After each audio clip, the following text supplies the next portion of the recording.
I just wonder about your particular story. How did your sense of call come about? I always like to say that I had the good fortune of being born and brought up in Montego Bay, Jamaica. And we grew up in a little mission church, so we didn't always have a priest every week. And that was fantastic, not having a priest, because it meant that as lay people, and in particular as young people, this wise old lay reader that we had decided to involve us in the life of the church. So we were regularly reading and leading prayers and music, and then at age 14 I had the opportunity to preach my first sermon. And I can still remember the text. It was Psalm 8, "What is man that thou art mindful of him?"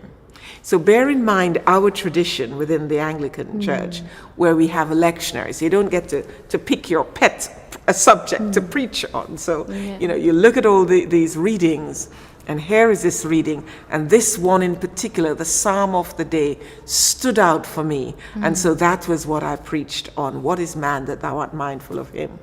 And throughout that time, just this overwhelming sense that God was calling me to ministry. But it's very strange being called to something that doesn't exist. And so I had a conversation with God, and my conversation with God was, I believe that you have called me, and I'm going to remain faithful, and I will simply leave you to work it out. It took all those years for the church to say yes. So for me, it was a strong calling at an early age in my life. And I feel very much fulfilled that calling is now possible, has been made possible in the life of the church. Yeah. It's a wonderful thing that you referred to there, every member ministry, and today at St Matthew's, that's something that we're really seeking to see built up.